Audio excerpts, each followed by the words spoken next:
Hey, this is Stephen Amell, and you are listening to Tomorrow's Legends, the podcast. Don't fail your city.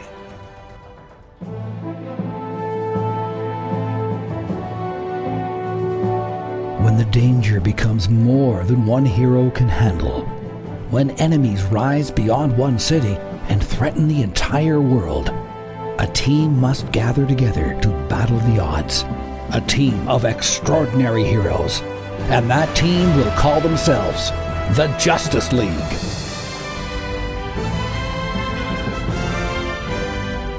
Hey, heroes of the League, are you ready to rumble? I think I've used that before, haven't I? I'm pretty sure you have. Probably. That title fight is about to begin between Superman and some He-Man groupie named Draaga, and we have front row seats. I am the Flash. I'm Harley Quinn. And I'm bringing John his Green Lantern battery so he can charge up. I'm X-Force 11. Indubitably, yes. Hello, legends. Hey there, Gideon. Gideon. All right, so you are listening to one of the shows on the Cybercast Network, Tomorrow's Legends, currently covering Justice League. We began with Legends of Tomorrow, and then Stargirl and Superman and Lois, and X-Men 97, and Jupiter's Legacy, and Tomorrow People, and I'm going to run out of breath if we keep adding shows to our list here. That's a Might big have one. to stop listing them. Maybe, yeah. I'm kind of kidding, but it's kind of becoming a running joke. It just shows how much we've been around for 10 years, so that really gives you a good idea, right? Of how much we've Oh done. my gosh. 10 years, guys. Crazy. Insane. There's also Dive into DC with the Silver Fox and Green Butterfly, and they are covering part 1 of the animated Crisis on Infinite Earths film. It's a 3-part movie, and they are covering part 1, and I know I will be watching that again. I believe I watched parts 1 and 2 for sure. Nice. So I'll have to go check it out. But it's not a bad ad. DC does well with their animated movies for sure. So check that out and get in feedback to them. Where is that? Do you know where that's available, Jeff? The Crisis? It's on Max. It's on Max? Okay, cool. Mm-hmm. Is that anything other than Max by chance? It's on my Plex if you want to watch it there. I thought your Plex blew up. No, it's working again. I re-invited you good. guys to the server. I bought the Synology. Remember I was asking your husband how to set it all up? I figured it out, got it up and running. Yay. It's up and running on my new Synology NAS. So Okay, I don't remember finding my invite. Any chance you could send that again? I can. Okay, sorry, thank you. You could cut this. All right, so check that out. And they also just finished Creature Commandos. They finished covering that, so that's a new DC cartoon that is part of the new evolving world of DC with all the new movies coming out, so check that out. And then The Mandalore, where we are eagerly waiting Andor Season 2, which comes in April, so lots for you guys to listen to on the network. Get in touch. Indeed. No news, X-Force? Nothing? No. Quiet news week. All right, quiet news week. Well, that leads us into this then. Letters lost in the timeline. Because we made a massive mistake, we'll stick our feet in our mouth and eat our own words. We'll eat some crow this week, because remember last week, Oops. Perry White sent us a voicemail, and we started playing it, and we're like, wait a second, this is for the wrong episode. He watched the wrong episodes, and we cut it off. Turns out, apparently that was a joke. If we had just listened for a few seconds longer, he would have let us know that he's joking around with us and he watched the right episodes. But we cut it off too soon, and poor Perry White was not part of last week's episode. So we're going to restart that voicemail now and find out exactly what really happened, because, we're a bunch of dumb idiots here. Here we go. Hey, friends from Superhero Work. Perry here to talk about Injustice for All. And I can't believe all of the machinations and all the things that Lex Luthor did to get this team of supervillains together. I mean, it was just... okay, I'm kidding. I'm here to talk about the next 2 episodes of Justice League, and they are Paradise Lost, where Wonder Woman is the center of attention. So full disclosure, I do like Wonder Woman as a character, but I like it best when she's used as a foil or a contrast to Batman, Superman, or the Flash, sort of pointing out the sort of often absurdities of quote-unquote man's world, right? But when she's a narrative lead, I don't always find her stories to have any sort of verve or juice or intrigue. And I sort of felt that way about this arc, which is why I'm only giving it 7 magic spells out of 10. So here are my 4 takeaways. Number 1, I know that Wonder Woman wasn't in the Blackest Night story, but I imagine that members of the League talked about how reckless it was for GL to leave them out of loot when he was dealing with a personal crisis. And because of that, I figured, that Diana wouldn't have essentially done the same thing when she went to Themyscira, right? Sure, she knew what it would have meant for her to take men to Paradise Island, but that doesn't mean that she shouldn't have, filled them in on what was going on. Takeaway number 2.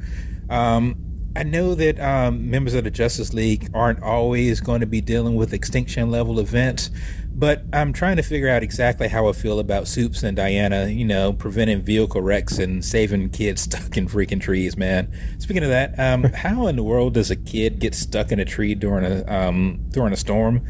I just have to chalk it up to dumb kids, I guess. And no freaking time did the mom tell Wonder Woman thanks for saving her kid. That just felt kind of weird. Takeaway number 3. For fear of sounding like a broken record, I will say this for the last time. The show has sort of a weird way of showing and demonstrating power levels, right? How in the world does it take Wonder Woman and Superman to, pull up a fire truck? Soups has to save Diana from a falling light pole. Really? Really? That's what we're doing here? Also, I've not been the biggest fan of how Wally Speed is depicted on the show. I'm sorry. I haven't been a big fan of how it's been depicted on the show. He looks more like the Roadrunner than the fastest man alive. And that Felix Faust guy, I should have never been able to see him well enough to stop him. Now that that's out of the way, I won't mention power levels on the show until such time it becomes so egregious I absolutely have to. All right, here's takeaway number 4. I wish that this episode had been, say, a 3 part arc at least, because everyone wanted to see what Diana was like on the island before she left, right? So that way the sort of impact of her exile would have meant a whole lot more, right? Because we would have had an opportunity to see what she was like, how she interacted with her mother, how she interacted with her fellow Amazons, and what the place actually meant to her. And I think if we had seen that, it would have been much more of a gut punch when her mom had to exile her there at the end, because we would have actually seen what Diana was giving up. All right. And that's all I got. I'll see you guys next week as I check my Netflix episode guide, we get the spotlight on Soups and War World. That sounds like it should be fun. Anyway, this has been Perry White making another deadline. And Justice League writers, I'm freaking tired of seeing every news coverage lead off with Snapper Carr. Why don't you guys show some love to the Daily Planet, for God's sake? Great Caesar's ghost. Tell him how you feel. Like Perry White. He should be out there, right? That's right. So, you see what I mean? If we had to just played his clip like literally 2 more seconds, we would have picked up on what was happening. We cut it off right at the spot before he says, in all seriousness, like, oh my God. In our defense, it was a known issue, and it was getting a tad late, if I recall. So, sorry. Yeah. Maybe give us a heads up in the email next time. So funny. But that just proves that we don't pre-listen to any of the feedback. We just play them raw. We really don't. Yeah. But there's one thing I want to address when he was talking about the power sets, and he's tired of Flash not looking like Flash, like he's basically the Roadrunner, the way he's running around. Perry, I do promise you that later on in this series, and I'm pretty sure it's in this one, there are some moments where Flash comes through as the hero. Like I remember there's some moments coming up where every other member of the Justice League is taken out, and Flash is the only one that can win the battle or figure out what to do to save him. Like Superman will actually literally be knocked out, and Wonder Woman will be down and out, and it's up to his speed. It's only his speed that solves the problem. And there's a couple moments where you'd be like, wow, okay, now I understand Flash's full capabilities. It's pretty cool. So that is coming, I think. Am I right, Jeff? Do you remember that? from what I remember, which is very vague at this point. I'm remembering a scene. I believe it's with Darkseid. There's moments where only Flash is able to beat Darkseid in some battle that they're having. So look forward to that, because I remember it being pretty freaking cool.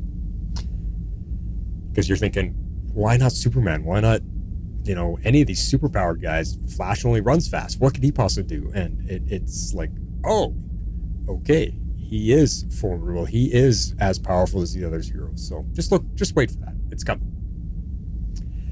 Nice. Yeah. All right, let's get into our ratings for this episode.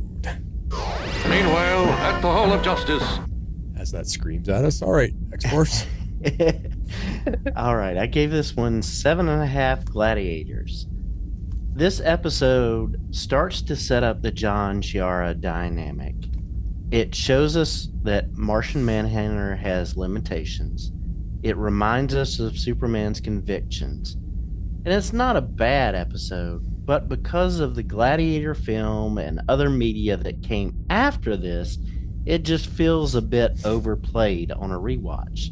So I'm kind of curious to hear what Harley has to say about it, since it's her first time watching it. And I actually looked it up, X-Force. I believe this show, I think Gladiator came out in 2000 and this cartoon was 2001. So they're like, the whole Gladiator theme was happening. You're right. Mm-hmm. Yeah. Yes. And on a first watch, I gave this one 6 times I fell asleep. Ouch. Literally. Was it just because you're too tired because you're up so late all the time? I started this at 8:50 and at 9:30 I was conked out on the couch. Oh. Okay. I had enough. made it halfway through the second episode and I was like, forget this, I'll finish it tomorrow. This one definitely was not my favorite. It just felt more like Gladiator, but set in space and animated. So I 100% agree with Jeff's assessment there.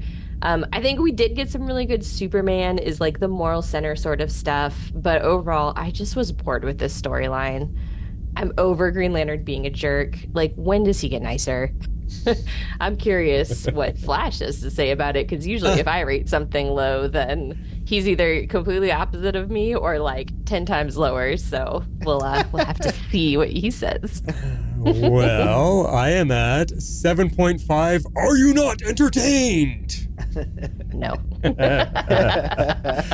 Yes, Gladiator. I actually didn't even think of that movie while watching this. It didn't cross my mind. So it's so funny when we go through the notes, I'm like, oh my God, they're right. Yep, they're right. It's Gladiator. I never thought of it. Because Gladiator, that was also 25 years ago. So I wasn't watching it now. I wasn't thinking of it for some reason. Yeah. But I didn't find it boring like you guys did. It wasn't the best of the ones that we've covered so far. I'll agree there. I was just really happy to have Hawkgirl back and getting some long screen time with her, as she is my favorite of this bunch of Super Friends. This one was pretty far out there. No reality pun intended. They truly were way out there in the galaxy somewhere. But it did, and because of that, it asked us to suspend belief many times while watching with adult eyes 25 years later. That can take you out of the enjoyment of the episode. That's where I was having a little bit of trouble with it. But for kids back then, it hits on that who's stronger than who vibe. You remember, can Batman beat up Superman? We all had those arguments when we were kids. And this really pulls on that vibe. Who can beat up who in an arena to fight? So that's where I thought it was kind of fun. And we finally get to see Superman not be put down so easily. And he gets fed up and lays down the beats. And I'm curious what Cyber has to think about. I got nobody else to turn to, so Cyber's here with me. What do you think, buddy? Since you guys kept passing it on. So yeah, I know. It'll be fun to talk about. We'll see what we get into here as we get to this episode. Let's do that. Gathered together from the cosmic reaches of the universe. So, as I stated, Hawkgirl returns.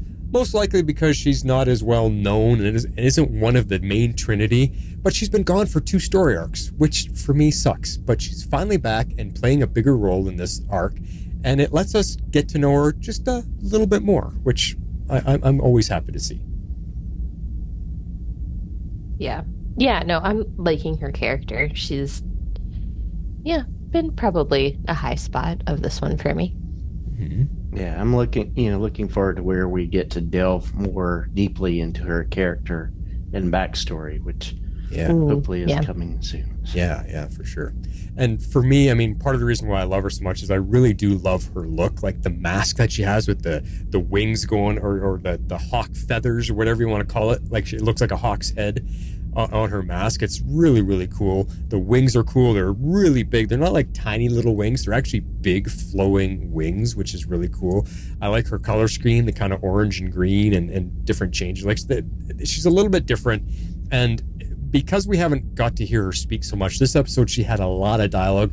You really get to hear her voice, and I love the voice actress that's playing her. And I forgot to look her up, but I remember mentioning her. She's a Latino actress, so yeah, Maria Canales Barrera. Yeah, there you go.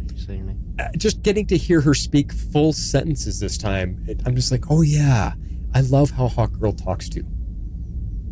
Nice.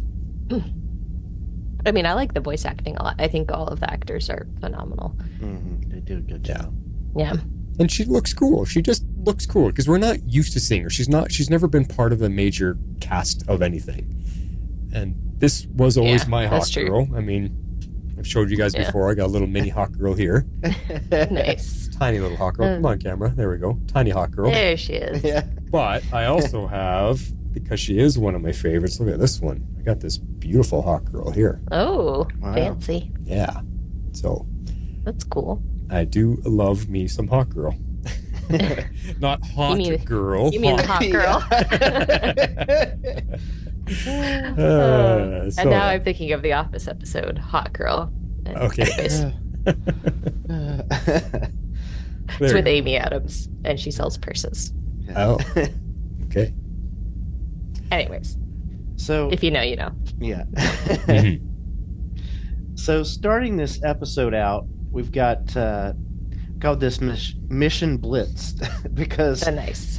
Superman and Martian Manhunter are saving the Earth from a rogue asteroid, but it's got hydrogen gas there on the asteroid, and so when they go to blow it up, it just blows them up, knocks them out, bashes their ship to pieces.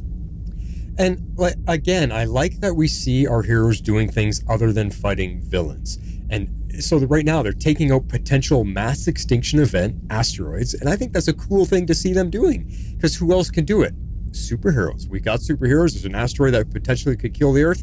Let's go get rid of it and make sure the world is safe. Like, that to me is really cool. That is a cool concept. What are superheroes for other than fighting villains? Well, here's something they can do. It's pretty cool. And that gas, I mean, yeah, knock them out. It was a massive explosion, big enough to actually knock out Superman. Like, that's a huge explosion, because he can take a lot, and it knocked him out. So, big explosion there for sure. You guys know how I feel about explosions in space. I was like, oh, okay. Cartoon. But the asteroid clearing was cool. The asteroid clearing was pretty cool. I thought that was a neat thing to be doing, and I like how they're kind of showcasing what they do during the day, I guess, or do during their downtime. They're keeping an eye out on the universe around the Earth, I guess, just trying to make sure that the Earth doesn't go bye-bye, which is kind of interesting. Yeah, they're protecting the world. That's their job. Yeah. So I do like that aspect of it. I thought that was pretty cool. Cool. But unfortunately, they get captured by these basically slave traders and get taken to War World to become gladiators. Well, slave traders is a good term. I was trying to think of what to call them. That's actually a great term for them, X-Force. What I found curious was that these weird, because they were like red-headed aliens. They kind of look like snake men to me, or something, that's what right? I thought too. Oh, yeah, that's a good point. Yeah. But what I found weird, or I should say curious, is that they recognize Superman as a Kryptonian. They just knew what a Kryptonian looked like, which is strange to me because he looks like a human, but they recognize Kryptonians, and they said that he will be strong. Yet, he's only strong because of the yellow sun around the Earth. So how would they know that? It kind of messes with the history of Superman a little bit, because all Kryptonians aren't strong like that on their home world. They're just regular Kryptonians. They don't have powers on Krypton. They only have powers if they happen to come around the yellow sun. So I just found that a little bit curious that they just knew, oh, he's a Kryptonian? Wow, he's strong. Be careful with this one. I agree. I think they're leaning into the fact that the audience was for children, and they don't know that particular aspect always. But the same thing kind of stood out to me. I can't remember though. Did they do any sort of like scan of them or like genetic something so that they could like genetic makeup? You know what I'm trying to say? Like they did some sort of something to figure out what he was. Because I agree with you. Just by looking at him, they're not going to know, because a Kryptonian looks just like a human from Earth. So yeah. I think, maybe you're right. Did they do something X-Force? I thought when they I think they did something. They got him on board, and but I mean, Superman, you can't cut him open. You can't take a blood sample, but that kind of true. That does lean into my next point, though, because what else I found weird is that they're able to restrain him. Like they have him shackled up to the wall, and he can't get out, even though he's Superman. So what I was kind of laughing at is that all these alien cultures that we seem to be meeting, they seem to have enough power and gadgets to hold Superman all the time. Like it almost, kind of like what Perry White was saying, it kind of depowers him in a different way. Like, yes, he's Superman here on Earth, but compared to the rest of the galaxy, he's the same as anybody can restrain him if they needed to. Well, but these people are out there seeking, warriors to fight, and so they've got to be prepared for anything. So they've got to be prepared for any type of alien that they come in contact with in order to be able to restrain them. So they're probably used to that at this point. Yeah, I mean, we're not going to get any backstory on them, so it makes kind of sense. No. Yeah. It did strike me as interesting, though. I agree.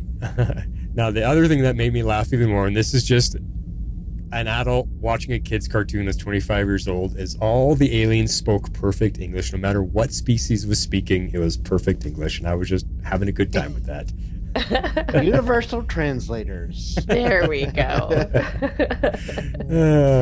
Pretty fun. But they're definitely making this show like a galactic-sized show. Like, we're not just stuck on Earth. Because how many stories now have we been way out in the galaxy on another planet? It's our second one already, only 10 episodes in. So they're making sure we realize that the world of the Justice League includes the entire galaxy. It's very vast. Yeah, and that sort of goes back to like my question/concern at the very beginning is like, how do you keep this big enough that it makes sense to have all of these people as part of the team? Well, I guess part of that answer is you never have all of them working together at any given time.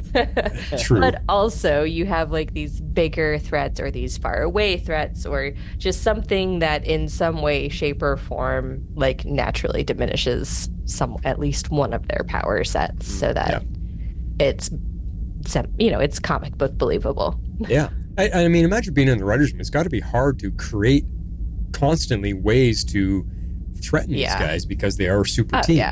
Yeah. So, but, thinking about that too, we had Batman the animated series and Superman the animated series. So, and, there's carryover there, Bruce Timm and others that came over. So this gives them a bigger playground to work with because they're not limited to, like, Earth. Now they can do bigger things and have bigger threats now that they can, take things out into space and here, there, and everywhere. So Right. Mm-hmm. Very true. So this particular storyline, this 2-episode arc, is kind of taken from the Gladiator storyline in 1989. It's a run of Superman comics. I forget how many. It's several comics there. And in that line, Draaga and Mongul are in it as well. So they carried, a lot of elements over from that storyline to this one. Okay. I wanted to ask you if you have any background on Mongul, because I feel like he's a familiar face. Like I've seen him before in stories over the years. Mm-hmm. Do we have a little bit of background on him? Yeah, so he was created in 1980, and basically he's an alien world-conquering leader of World War, like we see here. He's very brutal and merciless, and he is the one that introduces the Black Mercy which we've seen in different comics, where it attaches to their chest and then like puts them in like a different reality, and then they're, it drains them of energy, like it's like a star-shaped thing. And so I believe we will see it sometime in this run, but it's been in different media. It was in the most recent run of Wonder Woman, and different things like that. So like he's the one that kind of introduces that, but his powers set makes him comparable to Superman with strength and agility, and actually has some eye beams and that kind of stuff. And the one in the comics now is actually his second son. So there's been a couple in the comics.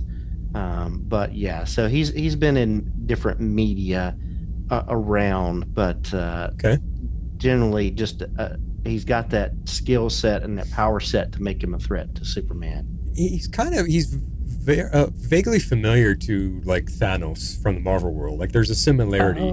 I can see that. Right, Yeah. just for the type of character. And I hate to steal your thunder here, X-Force. I wrote this in and I saw you had it later on, but since we're talking about him, he's voiced by Eric Roberts, which is Julia Roberts' brother. He is a famous actor. If you see his face, you'll immediately recognize who he is. He was in the first in the Dark Knight. He played Maroni. Okay. Right. There you go. Gangster there, and he's been in a lot of stuff. He's been around for a long time. He was in there were some old karate movies in the 80s that he was part of. I can't remember what they were called. Fighter. I can't remember. I'll have to look him up. But he's been around forever. He's like some really cheesy kung fu movies and stuff where he was teaching kids how to fight, and they went to some world competition and stuff. So Yeah, I think you have Street Fighter. no, not Street Fighter. It was something like Fists of Fighting or something really corny like that. Something like super cheesy, like D-list. Yeah, I'll look it up. Gotcha.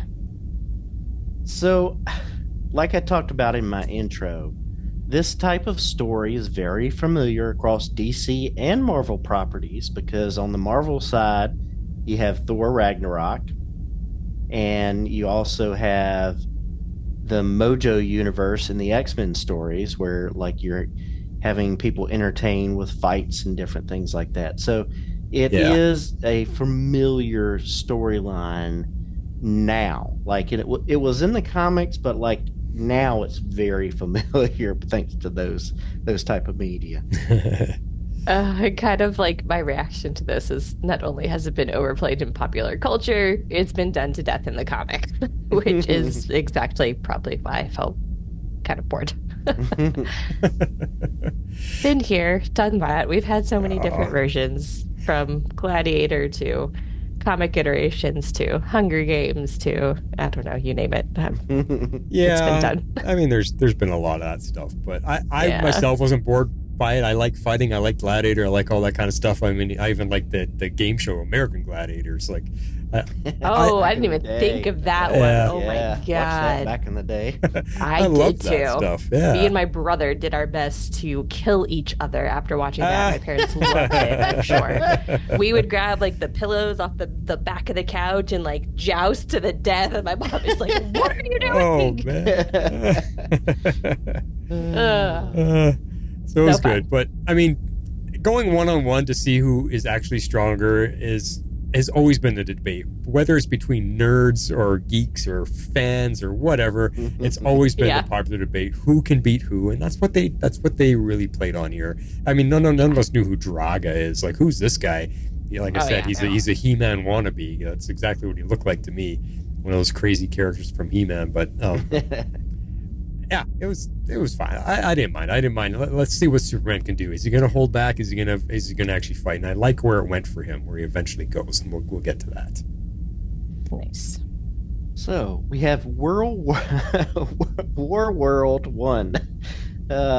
So we have Draaga versus Kodar the Terrible. So is it me or Kodar look like the alien tech from the season premiere a little bit? A little bit, he does. I think it's different enough that they aren't the same, although I'm not 100% positive. It, for some reason, was feeling more technological than biological to me. But yeah, no, they were very similar looking. Yeah, that thing to me was just weird creativity for a kid show back then. Like there used to be weird toys like that, just a mishmash of whatever they could think of to make a creature. I mean, he had an axe blade sticking out of his head. Like what was that? And this weird body shape. It's just weird. It's a mishmash of stuff, tech and biology all fused together. And that was the part that I actually didn't like. I'm just like, God, that guy looks dumb. Like, can you at least be creative and make something neat? You just mishmashed all this stuff, but that was cartoons back then. They just, ooh, this is cool. Kids will like this, and they just throw something silly together. But before I forget, I looked it up. It's Best of the Best. That was his karate movies from 1989. Best of the Best. There you go. If you want a cheesy 80s style kung fu movie, go check it out. But speaking of War World, how far out in space was it? I mean, why were those aliens happening to be flying through our solar system looking for fighters?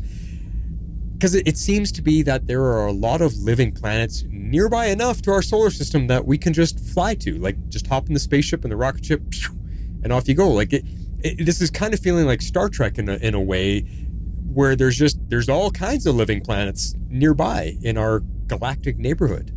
So I'm curious, like, how far did they go before they got to Warworld? Well, we'll talk about it in the next section, but like it's a good ways out there because they, the Lantern and Hawk Girl lose track of the ship, so they have to go to a port. So it seems like it's fairly far out there. So. All right, well, let's move on to that point then, because I have questions there.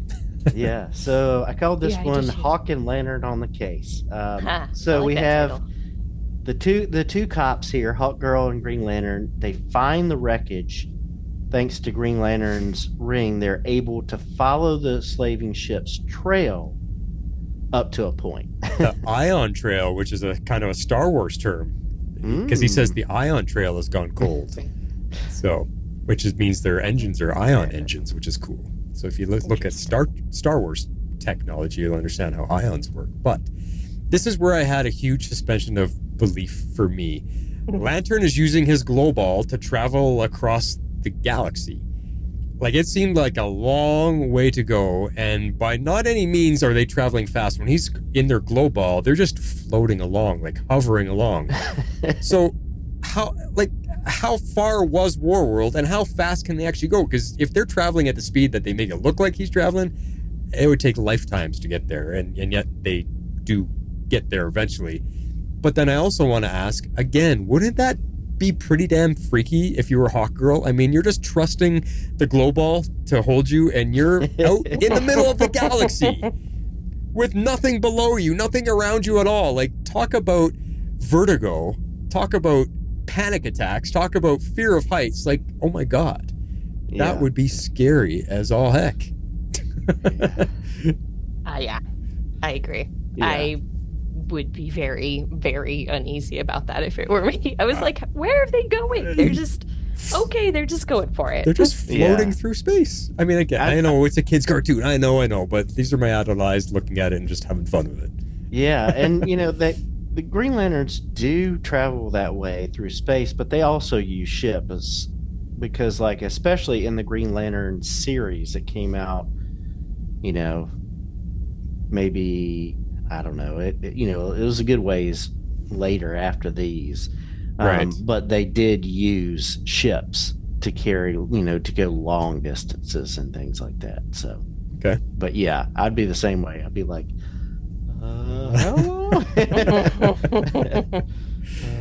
yeah, because here's a question: what does it feel like when you're in his glow bubble? Like, does it feel like you're standing on solid ground, or are you feeling like you're suspended in the air and you're just trusting, like it's an anti-gravity feeling? Have they ever explored that? Have they ever explained it? I don't know. I don't know. Inquiring minds. I don't know. If they're, I guess they're basically just like floating no matter which way you look at that. It's not like there's gravity in a bubble. I don't know. But it looks like she's standing while he's flying. It looks like she's just standing there, like she's standing on the floor. So that's why I was like, and it's been different because sometimes we've seen them laying down or like, you know, they're all leaning forward like they're flying somewhere. So it's, I don't know. I got nothing. It's just kind of funny. I'm being too inquisitive about a cartoon. I know. Okay. So they make it to a refueling port, and here Hawkgirl and Green Lantern have very different ways of getting answers about where the ship could have gone, but they end up playing good cop, bad cop to find out where Superman has been taken, and they found out it's World. But I just kind of laughed at, you know, here's Green Lantern questioning, and here's Shiara. She's like bar fighting, you know, throwing people out windows and that kind of stuff. Punch first, ask later, right? Mm-hmm.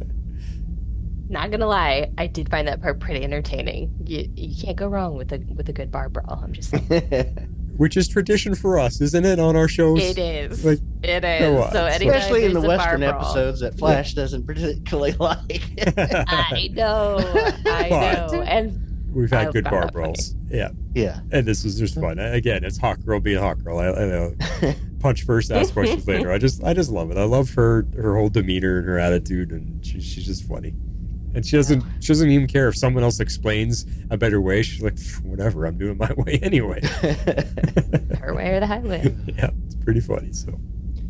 So they end up getting this blue alien and his ship to take them to World, but they're sitting there arguing in the middle of things, and the alien just like puts up the limousine divider glass, and I'm like, oh, he just didn't want to hear him talk, and then he gasses them and just dumps them. Like, oh. Oh my gosh. I mean, like, that was kind of a dumb move to get into a strange alien spaceship, I think. But honestly, like, I mean, I get the practicality of it, and I thought that they had a good explanation of it, even though it was 100% predictable. But I did really like that the writers were smart about the execution of it. They got Green Lantern and Hawkgirl to argue. They were obviously distracted. They weren't paying attention to what he was doing. And at first I was like, oh, maybe he just doesn't want to hear him. Then I was like, no, there's something else going to happen. And then, yeah, sure enough. Yeah. It carried on, so. I mean, it was quite the setup. Why would the alien have a glass window and gas prepared like that? Right? Like, it's not like he was a taxi. Like, they were squished in the back in, like, the cargo area. They weren't meant to be sitting there, but yet he has a sliding glass window to separate them. Like, there was obviously some kind of setup there, but... I don't think he's particularly good guy. Yeah. I think he's capturing people and for nefarious means. Exactly. And like X-Force started, this is the beginning of the Hawkgirl and Stewart relationship as they start bickering and fighting and, you know, I'm over the arguing. What's that? I'm over the arguing, though. Yeah. Well, this is more of their relationship starting to grow, I guess, because it does develop a little bit, but we'll see as it goes on, because they are the two police on the team. So there's a commonality between them, and it just has to develop. But I mean, I do feel you. Stewart's still being a jerk 11 episodes in. That part is being a little bit tiring, because that's why we were asking you about it last week, X-Force. Mm-hmm. It's got to evolve. It's time to evolve now, because they've already moved some things along. Let's get him to a point where we can start enjoying him as a character. For sure. Yep. So they get stuck on this planet, and they find a camp, and they have to do some fighting of their own, because the people there are thinking they're trying to take their stuff from them. And then they find Draaga, and so kind of looped us into it, because it's, you know, all about their storyline. But he's the one that's going to get them to directions to World, because he knows where it is. Right. And, you know, kind of on the way, they're asking him about his S scar, that he is, you know, scarred into his flesh because he's, you know, lost a fight to Superman. So yeah, so I thought this was later in the episode for some reasons. I just kind of looped all of their stuff into one story point. So gotcha. Confused me there for a moment, but yeah. Yeah, no, it was cool when they do eventually meet him, and I love when they're, he gets included into the green bubble now, and they're flying along, but then Draaga interrupts them, and the bubble bursts, and they all drop out of the sky. Yeah. Luckily, Hawkgirl's got wings, no big deal for her, but he does his best. Tom Cruise Mission Impossible crash through the stuff and land on his feet. or Tipple of Doom. Yes. Oh. Same thing. Yep, exactly. Same deal. Such a trope. I would never legit trust that. But it is always entertaining in media. Yeah. Always. Or falling off a cliff and the trees below break your fall as you fall through the trees. But instead of impaling you immediately. That's a great one. Yeah. So on World, in the pits there, we've got Superman. He easily breaks out of those chains. Yeah. Yeah. I was like, wait, what? Yeah, and he saves John from being crock bait, because I guess they don't figure John's worthy to be even put in the battles, or maybe he has and he's just been knocked out. I don't know, but yeah. Well, and then like you said, the alligator thing, it's an alien alligator, so it must be stronger. It's an alligator, a crocodile, not of this world, so sure enough, it must be a super alligator. It certainly looked something. Yeah. I don't know. It was like half alligator, half fish, half dinosaur, half it was something. Yeah, amphibian. Yeah, it was some interesting giant amalgamation of all of those things, and it definitely gave Superman a run for his money. Yeah, so swallowed him for a second there. Yeah. But John is weakened by the atmosphere of the planet, and we see this him talking about it here, and it comes back later. But they don't ever explain it. What was weakening him and why? They never told us what's happening. Cue the clip. What's that? So Jeff, cue your clip. Oh, explain nothing. Yes. Yeah, I don't have it ready. It's okay. It's okay. But exactly. So it's great. It takes him out of the fight. It's up to Superman on his own. But tell us why. Why is his atmosphere? He can't breathe it properly. Everyone else seems okay there. Why him? Yeah. I think that's an excellent question. Yep. Convenience. So they do escape, but a force field is put up, and John is able to, kind of phase right through, but it stops Superman, and it's green, and I'm like, well, maybe it's a kryptonite field. I don't know. Yeah, they didn't explain that either, but it was something that, Superman can't phase, and as strong as he is, it's a force field. He can't get through it. Yeah. So, okay, it stops him. That's fine, but...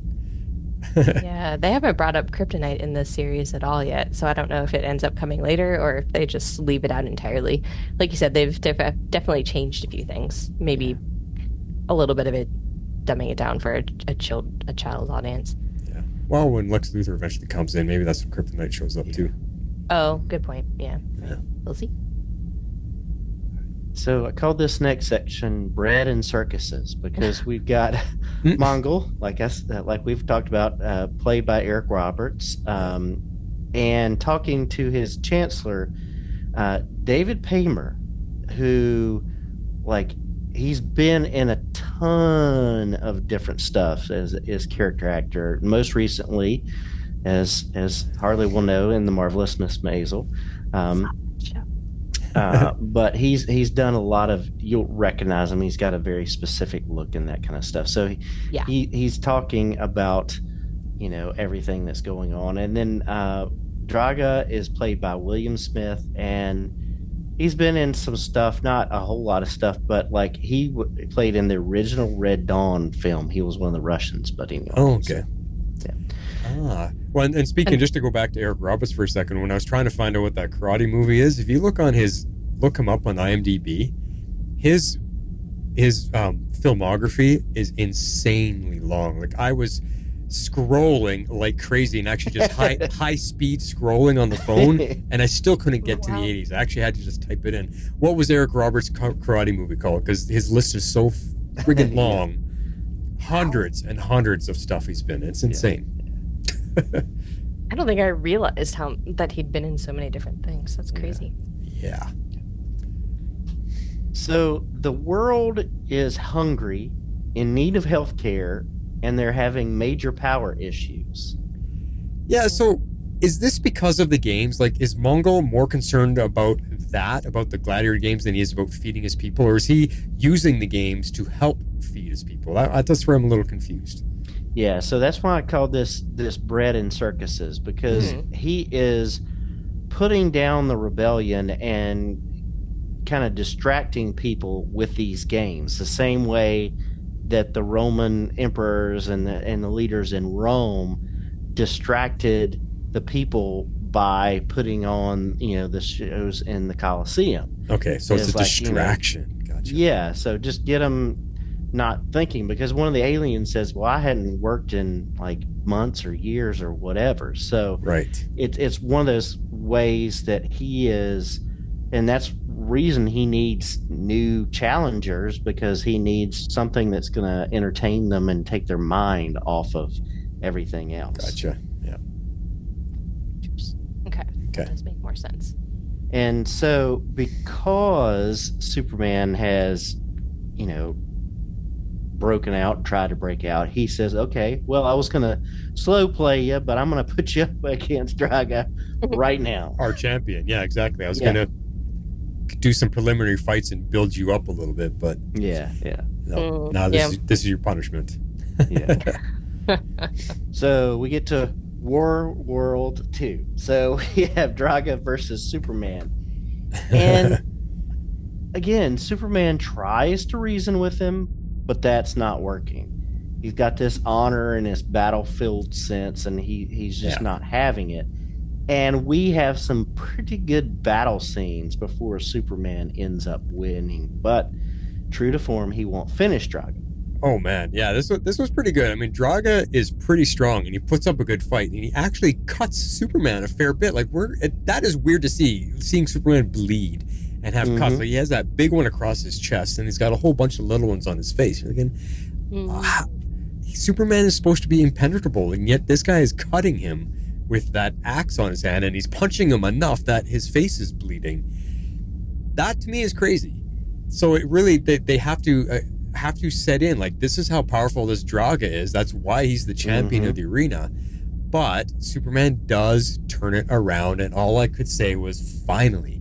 Because for 10 episodes, we've all been complaining, like, why is Superman so easily taken out by everything? Electricity, tripped up, slipped up, sorry, that was Flash, but he's electrocuted, he's blown up by an explosion, by a mine in the ocean. Like, everything seems to be taking Superman out. So here, finally, he shows what he's capable of. He was forced to have to actually fight back and fight back to win. So he lets himself go all out, and we see the strength that we're used to seeing. And I loved it. I love seeing Superman just take this guy down. He's like, all right, I'm holding off. Now I'm going to show you the real deal. And he pounds this guy down, which is just great. But it leads me to the question here, is there a yellow sun nearby? Because he wouldn't have this power if there wasn't a yellow sun nearby. That's what I was thinking too, because the atmosphere is pretty red. But we know that, like, it just doesn't, like, he has, like, internal storage of his cells. Yes. So he's not going to, like, automatically, like, lose power if he goes to, but he can use it up. Yeah, he could use it up. So that's what I was questioning too. I was like, well, the atmosphere is pretty red. I don't know, like, and maybe that could be why he was able to bleed and be cut, is because of the red. Yeah, that could be. Harley, you had a reaction sort of there? No, I mean, I was kind of like having some of the same questions, but it also could just be the way that they're like treating his powers a little differently, like in this show. So, yeah, I mean, short of getting any sort of explanation, which I doubt they'll make in a kid's cartoon, but But I mean, I do think all of that is a very plausible explanation. Like, he's clearly capable of storing the energy up. Mhm. He hasn't fully expended all of it, that sort of stuff. So Yeah. makes sense. Yeah. Cool. So we actually get to see the crowd here kind of cheering everybody on like we saw earlier.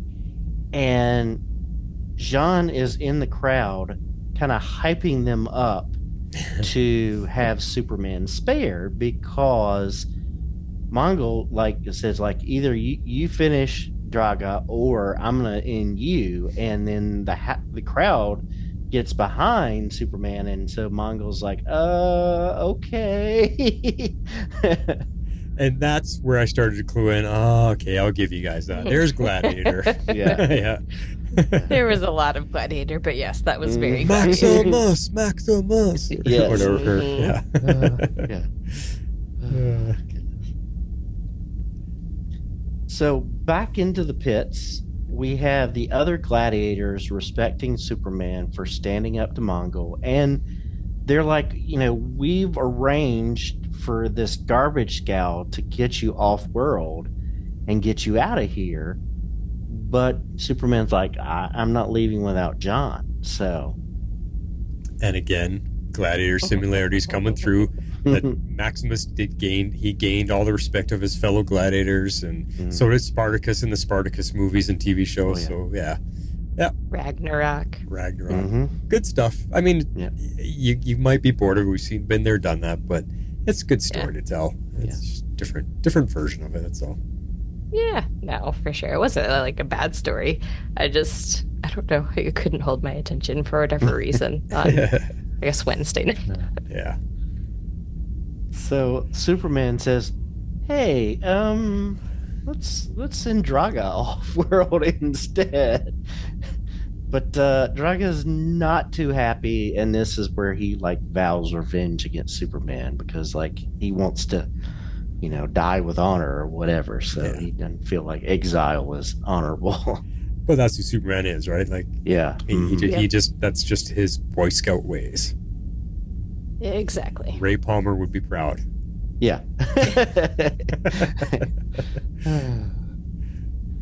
So they take Superman up, and he's trying to reason with Mongul. But Mongul says, you do what I want, or I'm going to blow up your planet. And he goes, well, you're beat to the punch there. So Mongul's like, well, I'll blow up Draaga's world. Yeah. And so you gotta fight me and lose, or I'm blowing up, your buddy's world there. Yeah, and I was like, that threat holds no water for me, man. Blow up my planet. Yeah, sure. But I assumed he was going to threaten to blow up Earth, and I was confused when he was actually referring to Krypton. Yeah. So I thought that was interesting. Yeah. But we find out, and we'll talk about it in a little bit, but we find out how strong Mongul actually is. There's a lot of super strong aliens out there. That's what my point was earlier. The galaxy is full of powerful beings that don't need a yellow sun to power them up, or they're just super strong aliens out there. True. Yep. Yeah.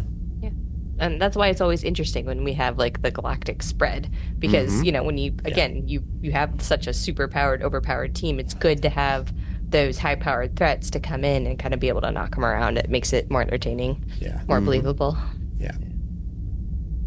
So fortunately, Jean hears the plan, and he attempts to get the weapon destroyed by pretending to be Mongul, but he can't hold Mongul's form, evidently because of the atmosphere of the place. That's he right. Just can't hold it long enough. He shapes. I mean, at first you didn't realize that was him. So again, they like using that trick. They get us every time with it. So he shapeshifts into Mongul, but it's almost weird because when it affected him this time, it's almost like he was fritzing out or something. It was kind of weird. Mm-hmm. Yeah. You could tell his powers weren't quite working, and that it was taking too much concentration, willpower, whatever he needs to be able to shapeshift. He couldn't hold it long enough. So it was Again, interesting. still no explanation. No, we're not going to get one. Yeah. Nope. Although I was curious too. But thankfully, Hawkgirl and Green Lantern arrive in time to help him. Yes. And man, Hawkgirl's mace is no joke. She just like hit the cannon thing, the world destroying cannon, and just caused it to feed back. I was just like, what? Well, it's a planet destroying ray gun and it's firing, and she basically hits its own blast back at it. That And was you're just wild. like, wow, with one swing, like that just makes you go, holy, what is going on with that mace? Because it looks like it electrifies. So I don't think it's electricity, but like I said before, think of Thor's hammer. There's something magical. There's something about it that gives it the power that it has. But bam. That, I'm not gonna lie, that was wild. She's flying up there and I'm like, what is she gonna do? And then she's like, I'm just gonna swing at this with my thing. I don't know what it's called. Mace. There we go, is the word I'm looking for. Yep. I was like, wow. That I was not expecting that. It's basically like she's like playing baseball and she hit a fastball. yeah. Like just strike, boom. Yeah, and so it's made out of nth metal, Nth metal, that's right. according to NTH. the Right. metal. Nth So metal. And is there any? Do you have any details about nth metal? let's see what the wiki has to Kind say. of curious, yeah, because It's a special metal with gravity negating effects. A step ahead of 8th metal and just behind X metal. Oh. But like people who wear it as a belt can fly, protects the wearer from elements and speed, healing wounds, increase strength, extreme temperatures. Okay.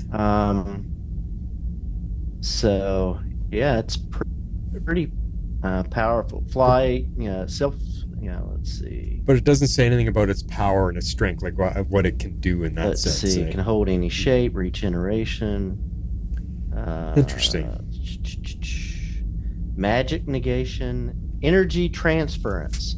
Can absorb and store vast quantities of energy for later redistribution. So Right. interesting. Got a lot of powers. So Yeah. No, it's cool in that sense. They might not fully explain it, but it's still it gives if it enhances her strength, then that kind of makes a little bit of sense too. So we have our final World 3, Superman versus Mongul, and again they fight, and Superman is making it look convincing because, he's trying to make it look convincing so that I guess Mongul upholds his end of the deal, I guess. Well, who are they trying to convince? Trying to convince Mongul to fool him, or they're trying to convince the crowd? Like, what was going on there that he's like, I'll make this look convincing?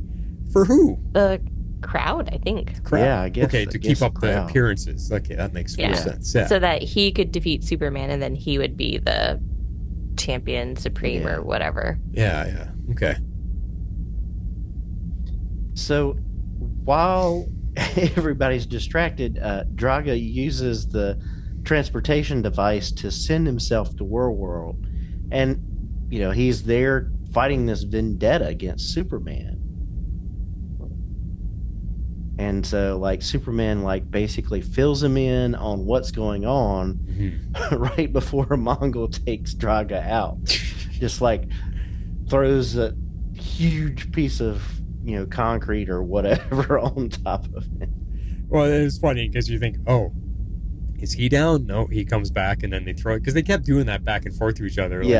Bigger and bigger pieces of debris to smush each other, but it's just a basically toe-to-toe battle. And I mean, Draaga's a little bit mixed up there. He's just hell-bent on revenge and not thinking clearly yet, so Superman's trying to level with him a little bit, but yeah. So finally, our other League members arrive and give Draaga the opportunity to stop Mongul. and knocks him out, and then Draaga becomes the new leader. So, yeah, I mean, Draaga ends up, he's not really a bad guy. He's just been so lost in the fighting to survive kind of things. But when he has the chance to do right by his people, then he finally comes around and yeah. I mean, we don't know what he ends up doing. We don't know if he ends up becoming a good leader for them, but ultimately that's what he was wanting to do, is to help his people. And he's just a bit of a musclehead, so it took him a bit to come around. Yeah. Yeah, just trying to keep his planet safe. Yeah. So. Yeah. Cool stuff. Well, I was trying to look up some information about the mace, but there's a massive article about the history of it here, and I'm trying to find out what its power set is. But I'll have to come back and see if I can find more information about it. But boy, there's a whole Hawk World website all about the Hawk people. So Oh, nice. I'll have to look that up. Alrighty, well, let's pause for our ad break, and then we'll get into our favorite scenes. Holy Twin Powers, activate! Oh. Oh well, I meant to play this one. Shape out an eagle! It's okay to hear the old ones every once in a while. Alright, let's get to our favorite scenes. And what's the chronological order of these ones? I believe X-Force yours is actually first. Okay. So I called this Will They, Won't They? So let's take a listen.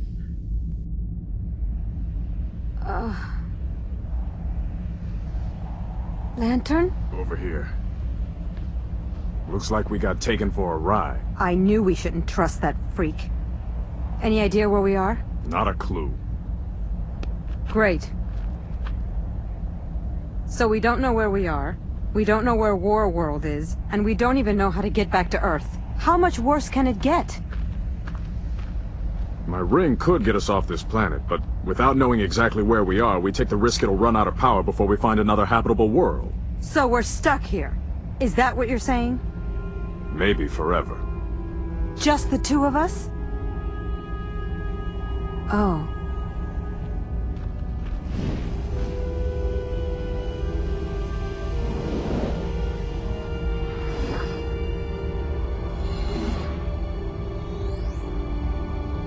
Look, maybe I shouldn't have been so hard on you. Lights!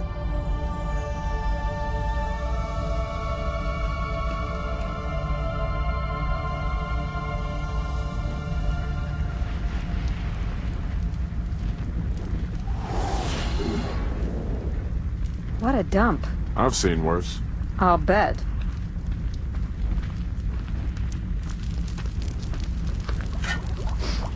Ugh. One man's trash is another man's treasure.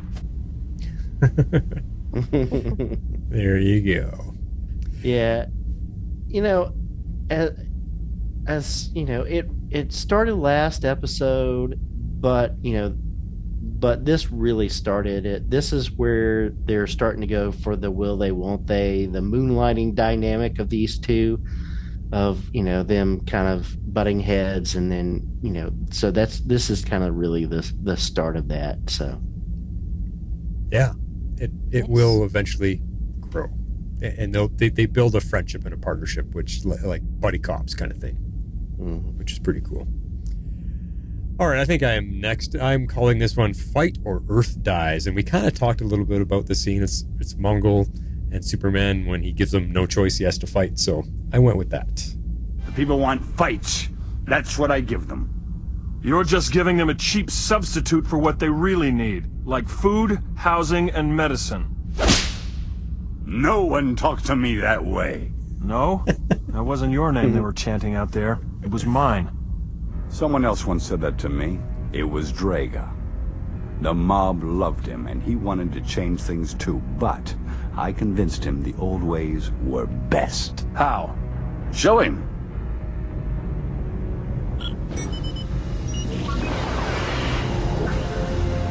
Its power can decimate a planet, and that's exactly what I would have done to Draaga's if he hadn't cooperated.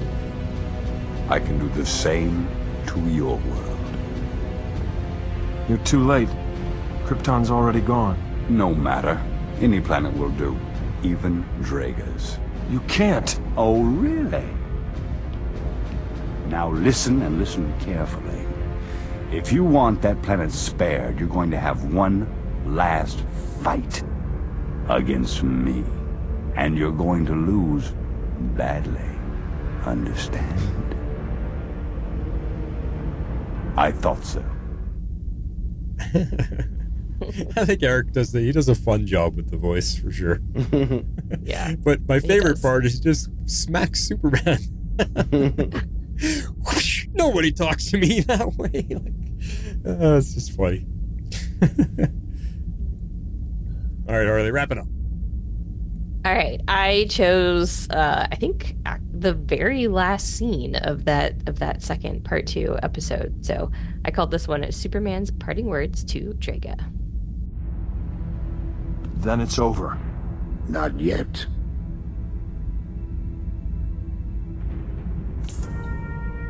Here, you should wear Mongul's crown. Keep it. You've earned a chance for a whole new life. What's life without honor? I'm not worthy. Draaga, the real test of honor isn't how you die. It's how you live.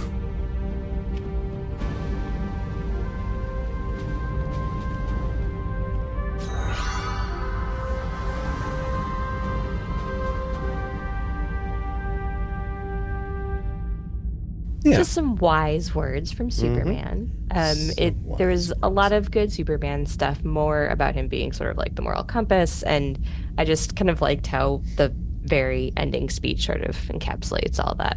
So, right, very eloquently. It was good. It was a good wrap up for sure. So I did find, before we move on to end the show, I did find some Hawkgirl info here. So Hawkgirl owes her powers to a belt of nth metal, a substance native to the planet Thanagar. The metal is psychoreactive, responding to its bearer's thoughts, and in its base form has a number of electromagnetic and gravitational properties. To the Hawks, it grants the power of flight, superhuman strength, super acute vision, and an enhanced healing and regenerative ability. And then it says, additionally, she displays advanced hand-to-hand combat skills because she retains the knowledge of several lifetimes worth of fighting. And that says, as a Thanagarian, she has considerable physical strength, endurance, and durability. As a former member of the Thanagarian military, she has extensive training in tactics, military science, and personal combat skills. Her focus in espionage also makes her a difficult opponent to track and provides her an advantage when tracking others. She carries a mace made of nth metal, which generates electric currents and repels magical energies. It's highly effective against magic, and she's very skilled at wielding it and throwing it. It's been compared to Thor's Mjolnir hammer quite often. She can creatively use it as a shield to deflect incoming projectiles, as well as a makeshift defibrillator unit. Nth metal also regulates body temperature of the wearer, preventing the need for heavy protective clothing while in high altitudes. It also has a property of radiating heat, which can be controlled to warm the wearer in colder climates. So there you go. There's a little bit of info about her. Now you know. Good stuff. Hawkgirl. That's why she's awesome. All right. If you would like to support the show, all you have to do is listen to this, and it'll teach you how you can. If you'd like to support our podcast, you can do so at our Patreon page at www.patreon.com/tomorrowslegends.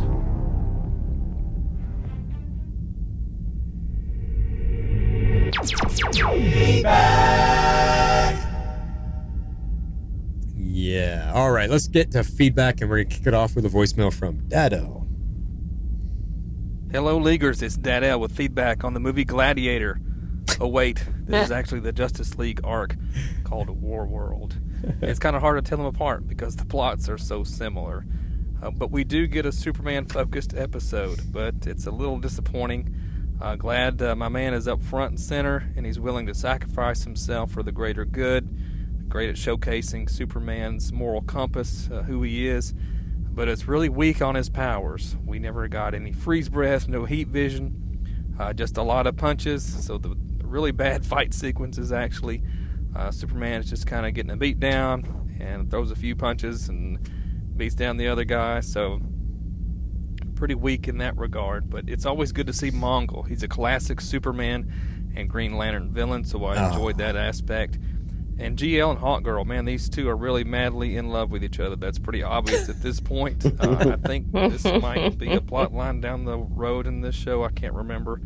One other criticism, Hawkgirl, she stops the Death Star ray with her mace. I think we needed something a little bit more creative. She could have at least somehow just crushed it maybe with her mace. But yeah. So I realize this is probably the weaker arc that we've had thus far in the series. So, but it's still enjoyable to watch. Always enjoy Superman. I want to give it 7 Mongul crowns. Dead-Al, last father of Krypton. Good stuff, Dead-Al. Good stuff. Yeah, I think he's kind of in the same boat as we are. Fun, but not the best. All right, it's my turn to read Comic Geek Kev this week. Hey, legendary Leaguer legends. Before I get into Warworld, I wanted to go back to a point that was discussed last week. Wonder Woman does fly. Originally, she used the jet. Then somewhere in the Golden Age, she was given the ability to glide on air currents. No, I don't know how a body with no kind of wings or any sort glides. Comic book science.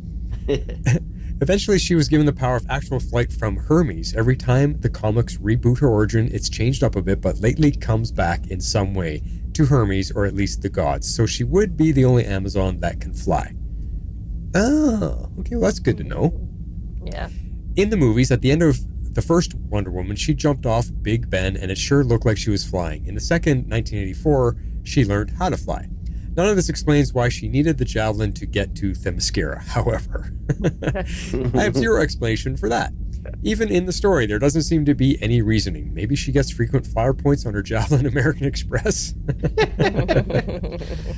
On to War World. So now we have Superman not being able to survive in space without a suit. I get a mask, especially for communications, although with John there, that's not even necessary. But now a whole suit. Anyway, an explosive start to the episode. Yes, I had to go there, just for Harley.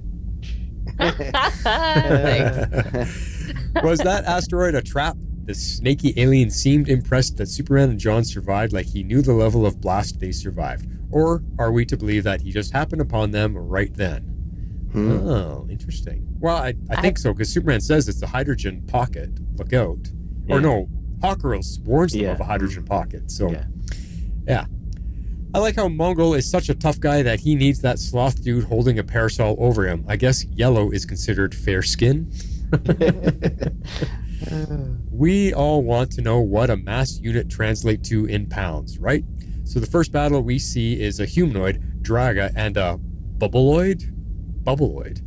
What was that supposed to be? It appeared to be robotic, like maybe it had a little pilot in there, but it also bled or leaked. I love all the different alien species, but it looks like everyone is different. No one attends the competitions with the same species friend. Are there tickets to these competitions? What about concessions? Is someone selling space hot dogs? All the aliens speak English? Do they have their own sports, or is it just this fight thing? So many questions. He's feeling what I'm feeling. Just questions after questions. Green Lantern continues to be a butthead, but I feel like we started to see some small seed of what comes of the Green Lantern and Hawkgirl relationship. I don't remember when they actually started, but I thought it was quite a bit later. I wonder if this suggestion here was on purpose. What that one alien is taking them to Warworld, he even asks, do you two want a little privacy? That's true. I guess marriages fight the same no matter where you are in the galaxy. I wish they had given a name to the little old lady that John talks to and sits by her. Hands raise a lot of questions, and maybe John would have been more comfortable asking if he knew her name. So, Mlizzle, may I call you Mlizzle? What's life like without a prehensile thumb or a ring finger? Can I buy you a space hot dog and a cosmic cola? Then we get some pretty cool fight scenes until Soups finally takes out Draaga and of course refuses to kill him. More pew pew pews. Pretty clever move by John to spontaneously get the crowd to make Soups a hero. give the people what they want. Thank goodness Mongul was there to help the crowd get going. For some reason, the teleportation that brought Soups and Draaga back to the cell had a caption of Splat? Why Splat? Why 2 T's? No idea. I didn't have the captions on, so I have no idea. Green Lantern and Hawk Girl are hero-napped. But let's be real, as soon as that gas started flowing, Green Lantern would have had them in a bubble. I guess, yeah. Draaga gets dumped for being a loser and brands himself with an S. I guess I kind of get it, but then they show the people on Warworld also dropping S's all over the place. Caption note, the fire was crackle, crackle, crackle. I'm not sure Green Lantern's ring should be lost. I seem to recall it being able to pinpoint where he is. I guess that's just a comic thing. At least until the cartoon needs it to be a story point again. Speaking of the ring, when they are attacked and pulls up a shield, it sort of spins up as opposed to just appearing. It was a cool little detail. I missed that. I thought Mongul knew Krypton was gone, but I guess it was just the first snake alien that said something about Soups being so rare. But I'm surprised Mongul didn't say anything like, you must live somewhere else, and threaten to blow up Earth. John tires a little more subterfuge. Tries a little more subterfuge, but I guess he was still too weak. Was that weakness ever explained beyond the original explosion? Also, I don't remember if they pointed out that fire in John's weakness is in the show. Yeah, I have no idea. So Supers decide to throw a fight to save Draaga's world, because that's what heroes do. And just when it seems like all is lost, green bubble. Superman keeps getting scratches or bruises on his face, but they keep disappearing. I'm going to assume that his ability to regenerate. That's what I'm guessing too. And not an animation continuity error. After defeating Mongul, Soups is able to give Draaga some of his dignity back, but that S-scar will be there forever. Very true. But Draaga also ripped off all his clothes too. Remember, he was mad and he ripped off his clothes, so he probably wears a shirt most of the time. Yeah. Well, it's a good reminder for him to remember that, there's more honor. Yeah. No Batman or Flash again, but I'm not sure what good they would do in such a spacefaring adventure. Exactly. Overall, not bad. I'm giving this one 8 out of 10 missed connections. John and Mongul. That's a weird word the way he's spelling it. M-L-Z-Z-L-E. That's tough to say. Mongul. They could have been a beautiful together. Until next time, Comic Geek Kev. Nice. Good thoughts. Good laughs again this week, Kev. All right, wrapping up with Perry White. Hey, super friends from work. Perry here to talk about War World Parts 1 and 2. I repeat, I'm here to talk about the War World arc. The one where Superman fights Draaga and Mongul on a planet designed solely for war. That's right, folks. I'm here to talk about War World Parts 1 and 2. We got it. So there is no confusion. All right. So since we are 10 episodes into the series, I figure I can consolidate my feedback into like a few categories, right? Like running gags, pet peeves, people who ain't here and what they're probably doing, and then my takeaways. Let me start off with my rating for the episode. I give it 7.5 punches to the face out of 10. I like this focus on Superman. I didn't like GL's tone at all. And I kind of didn't like, and I haven't really been liking, how they've been sort of neutralizing John Jones in the series so far. All right. So I guess this would be considered maybe a running gag / pet peeve. But GL continues to be a jerk and a sexist. And while I'd find it hard to justify, the show really hasn't even tried to explain it. I mean, his jerkometer in this episode is probably about 4 out of 5. Let's see. Another thing is, I kind of find it odd that Shaira was wearing her mask / helmet, while just sitting there at the comms, at the watchtower. It makes me wonder, have our team, have they shared each other's secret identities yet, or no, or is it already understood? I have no idea. I guess we'll find out. Also in this episode, there was no Diana, there was no Flash, and there was no Bats. I'm guessing Diana is probably drowning her exiled emotions in a few ice mochas. The last time we saw the Flash, he lost in court while trying to help GL, so I imagine he's at the Central City Law Library brushing up on his legal briefs. And Bats, well, he's most certainly in Gotham City punching some poor mentally challenged villain in the face rather than, funding the types of jobs and mental health programs that would really help Gotham. I kid. All right. My absolute favorite character in the episode was the old Jersey alien that sat next to Jean in the arena. She was so much fun, and it's crazy to think that there's some planet out there where a Jersey Shore accent thrives. That was Maria Canals Barrera, who voices Hawkgirl, by the way. Oh. All right. So my takeaway from the episode is that it's we talk about all the powers that Superman has. He sort of has them all, right? But in this episode and what we know of the character, his biggest superpower, his greatest superpower continues to be the hope that he inspires and the compassion that he shows. I mean, which is that compassion, that's what saved Draaga. And it will probably turn Draaga into the leader that War World needs. All right. That's all I got. Next week, we get to check in with the Flash and freaking Gorilla Grodd. I can't wait. This has been Perry White, making another deadline. And by the way, how many javelins is it now that have either been destroyed, damaged, or left behind? Wayne Industries can't keep taking these kind of losses. Great Caesar's ghost. So true. It's a good question about the identities. I think this early on, I don't think they've all shared it yet. I believe, if I remember, I think they actually do that in the show. We do see some of that.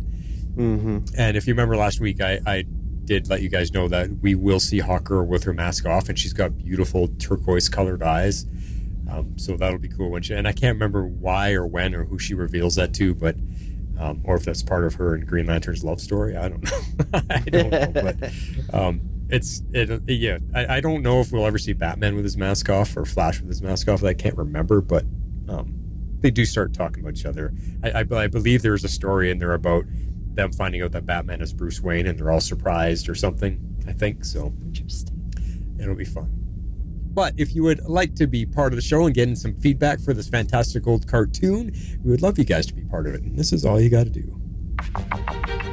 If you would like to be a part of the show, you can send in your feedback to Tomorrow's Legends Podcast at gmail.com. You can also reach us on Twitter at Tomorrow's Legends. We'd love you to join our Facebook page at facebook.com/groups/Tomorrow's Legends and become part of the community. Okay, I forgot what that one sounded like. I hadn't heard that one. I don't think we've ever played that one because I don't think I like it. Yeah, that's a new one to me. Yeah. I know. I was like, cool. That was fun. It's been sitting here on the sound pad forever, but it just says techno version of the Join Us. I'm like, what was that? I don't remember. Techno version. There you go. All right, let's take turns. Harley, you do the next week on. All right. Next week on the Justice League is The Brave and the Bold 2-episode arc where Gorilla Grodd uses a mind control device to obtain isotopes that will help destroy Gorilla City. To that end, he enlists Flash to oppose the Green Lantern. Whoa. Dun, Fun stuff. All right, well, that sounds like a good one. We're taking turns with our characters on their personal journeys, so it's a Flash episode next week. Really cool to see. I mean, we all love Gorilla Grodd. I mean, that's one of Flash's greatest foes, so Gorilla Grodd is always great. Yeah. So how do they do him in the cartoon? Did they make is he like been a long-term Flash villain? Is he going to be introduced to us? Is this the first time Flash is facing him? So it'd be kind of cool to see what they do with it and how Flash handles it and all that kind of stuff. Mm-hmm. So, yeah, good. Excited. Yep. That is next week, everybody. So until then, everybody have a good weekend, and we'll talk to you soon. This is The Flash, signing off. And this is Harley Quinn. I'm out. This is X-Force 11. So say we all.